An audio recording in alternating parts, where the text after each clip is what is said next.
Hey guys, and welcome to module 2. So this one's going to be all about your website. So just a quick outline. We're going to go through the purpose of a website and the importance of having one. What work to show, should you show everything? Should you only show a little bit? How to show it? Best practices for having a website. 5 SEO tips, and also just go over what SEO is because not everyone knows. How to get your website to work for you. So that means bringing traffic in even when you're not hustling. And some tasks for you to do, optional tasks. Kind of depends where you are. If you've got a website or not, but there'll be some tasks at the end for you guys to do to hopefully boost your web traffic. So let's get into it. So first things first is we're going to go through the purpose of having a website. Because a lot of people think that they just need an Instagram, and having an Instagram is just, that's it. They don't need anything else. Because any client that finds them will just find them on Instagram. But this isn't the case. A website is always necessary. It looks so much more professional. A lot of the time, especially in my experience booking photographers and talent and stuff for my other work, I would look at their Instagram, but their website would always be where I'd base whether they got the role or the job or whatever.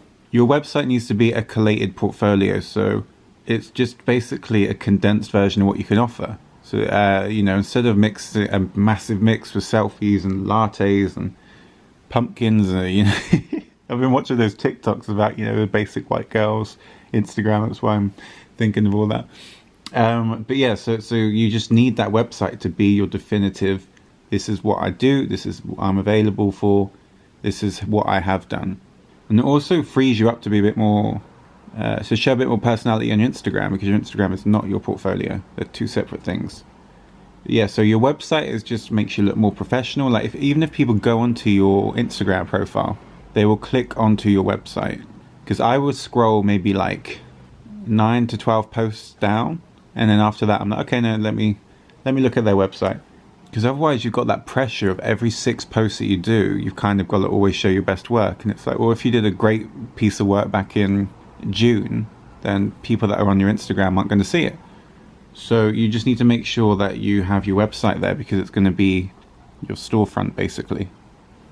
Also, when you go into a profile, it's so much more professional when people have a website address. So having a website also makes you easier to find, because unless people search your actual Instagram handle on Google, they won't be able to find you. Having a website is just another way for people to find you, see your work, to have more opportunities for clients to find you. It just makes you easier to find, really, which is very important if you're trying to get work. And also, a website is a great opportunity to show a little bit of everything that you've done. To a certain extent, we're going to go through that in a bit. You can clearly show, people can click on the About You page to talk about yourself, your clients, what professional work you've done, you can show personal work, you can just show everything neatly.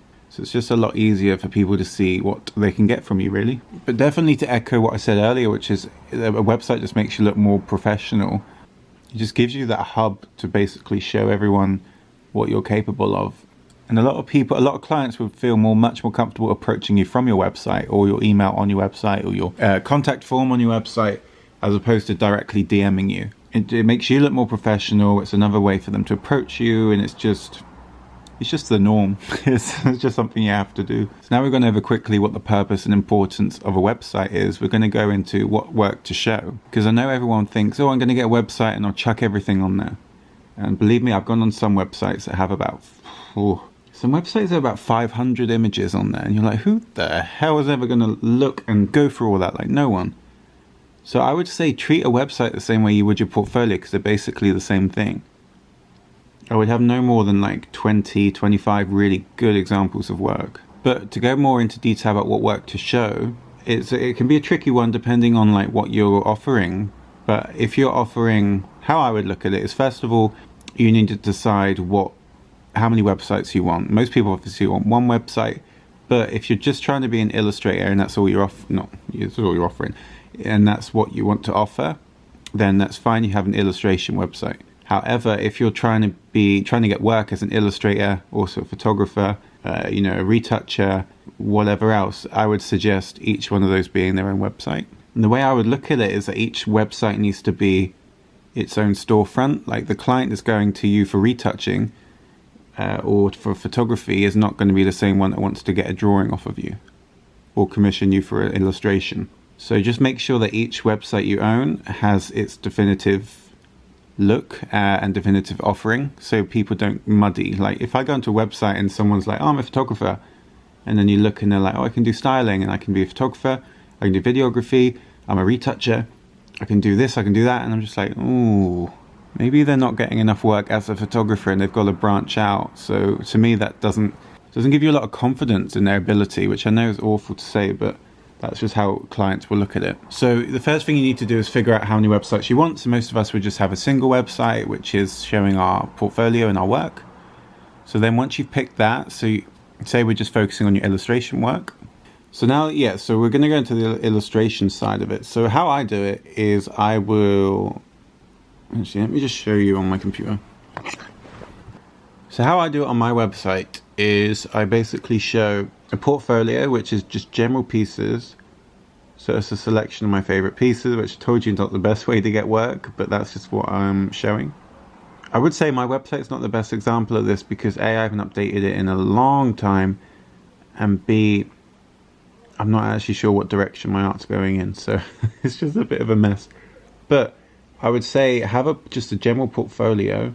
How I've done it just overall is I've got portfolio, I've got live drawing events, so I just showcase what my events are and what I draw for events, and then the clients that come with that.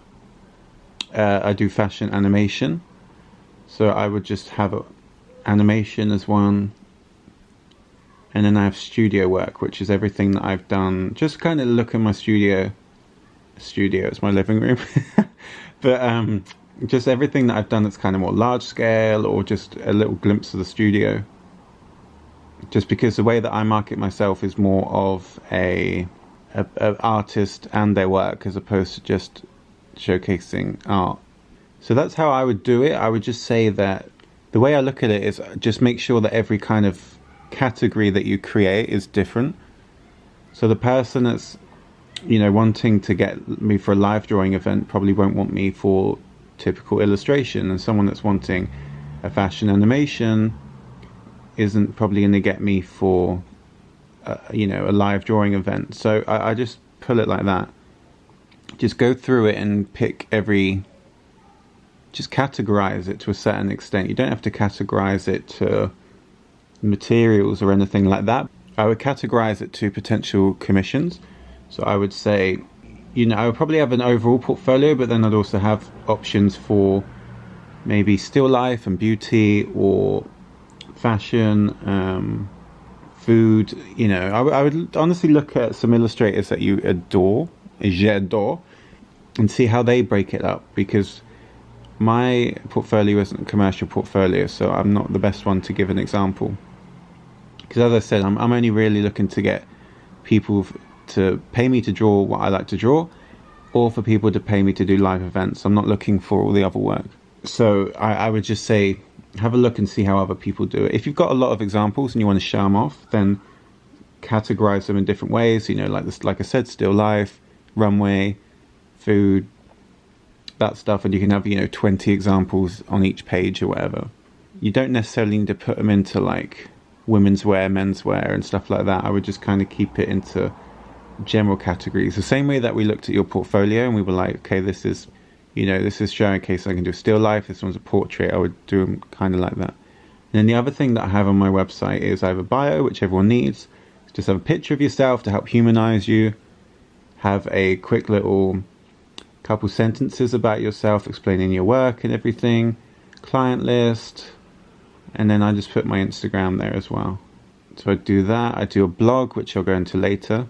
A contact form, because I know it's a bit suspicious when you put your email directly onto a website. You can get a lot of spam. So a contact form helps save that. And then I just have an outer link to the masterclass. And then I have social links at the bottom. If you haven't got a website sorted, I'll just run through real quick what you need to do.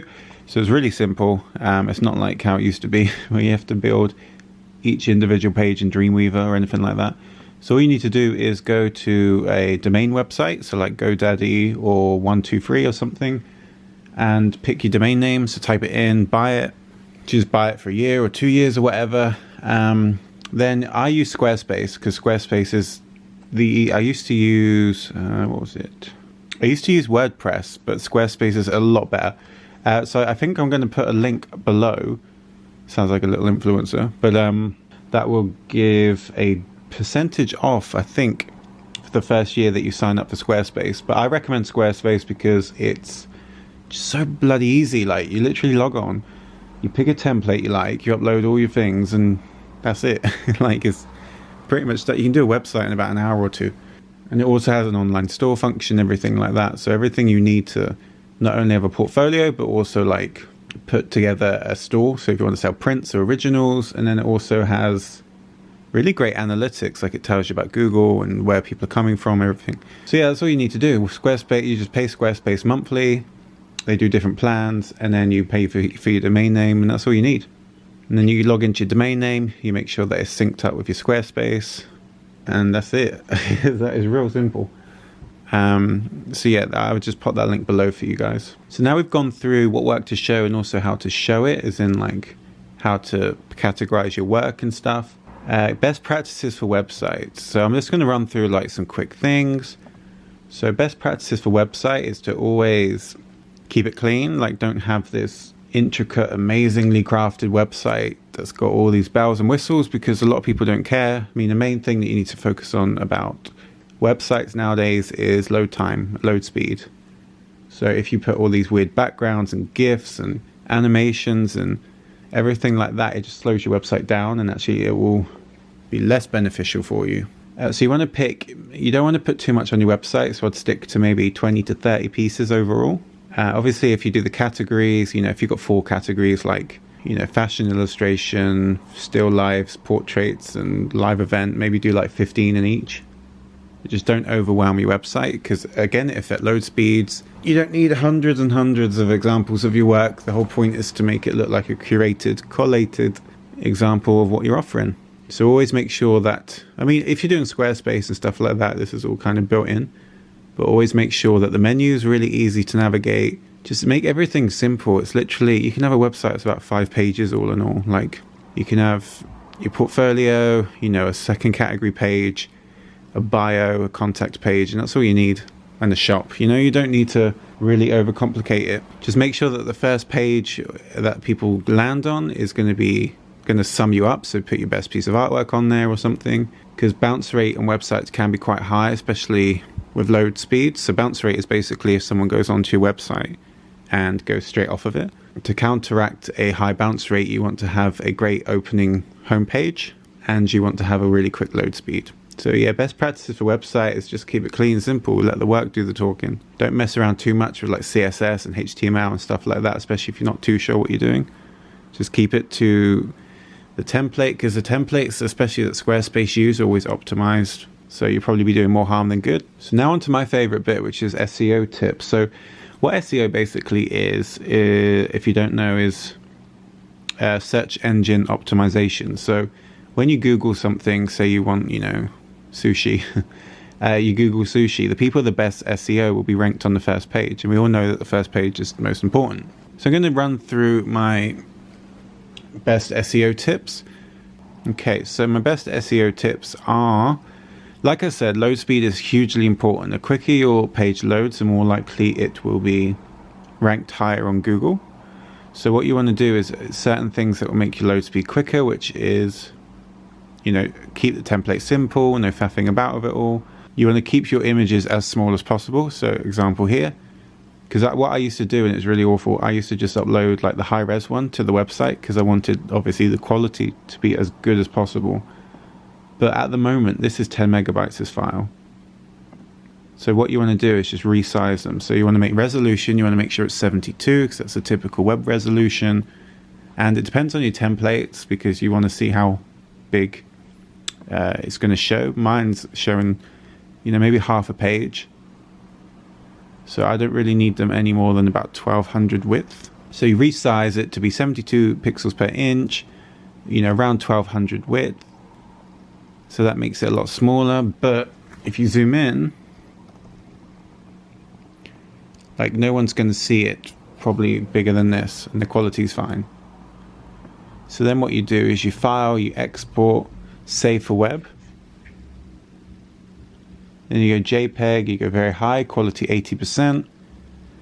And it's gone down to 280 KB, which is still quite big, but I mean, it's nowhere near 10 megabytes. So that will help your load speed. So that's tip number 1. Tip number 2 is the same kind of thing, is when you save your file, don't, like I have here, don't just call it random stuff, because it doesn't help. So what you got to do with SEO is you've kind of got to pick the words you want to rank for, which we'll do in a task later on, and you just got to make sure that they're included. So don't spam them, but just kind of describe the piece. So I would call this Balenciaga, and then you always got a hyphen, always hyphen the words. If you underscore or anything like that, Google and your website won't pick up that information, so it'll only understand a break if it's a hyphen.